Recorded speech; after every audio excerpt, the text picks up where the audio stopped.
I went to Bishop Kelly High School in Tulsa, and my speech teacher was Father Rosecrans, very good speech teacher. And he came in one day and announced to our class, I was a junior, that one of the local radio stations, a popular one with the kids at the time, KAKC, wanted a representative from every high school, so they went to the speech classes, and they would provide the scores to the football games. And he was going down the line, having everybody go up and read something. I said, "No, Father, I just don't want to." And he said, "Come on, this is part of the class." I went up and did it, and at the end, I was the one chosen to go. And we go to the games, and we had a script, something like, "This is Richard Dowdell with the final score at Webster Stadium. It's Bishop Kelly 14, Webster nothing. As a final, Bishop Kelly 14, Webster nothing. This is Richard Dowdell for Guys, Nuts, and Chips." Even had a commercial in it. If you're not passionate about how you do your job, then it's not worth it. I used to love hearing my grandmother talk about the Depression when they lived in Massachusetts, and my grandfather was in banking, lost everything, and it had to, came to Oklahoma with the WPA, and that's how the family got here.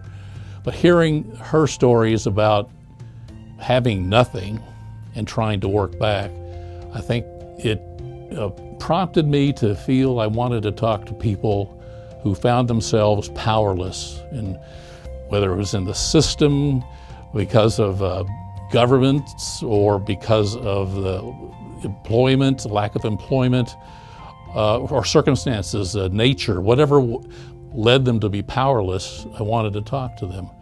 I sort of had bookends of excellent news directors. Ed Brocksmith was who hired me, and at the end, towards the end of my career, John Durkee was the news director. I had a great teacher when I went to the University of Tulsa in broadcasting, the name of Ed Dumet, who was an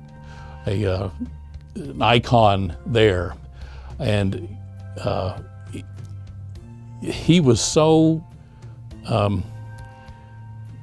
he did his homework for things he needed to do, and this came across. It said, "Know what you're talking about," and that stayed with me, I think.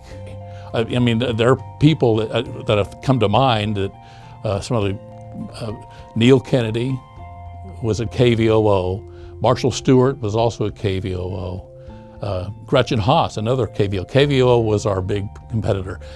All three of those eventually also were co-workers of mine at KRMG. So it was fun to compete, but then to be part of a team.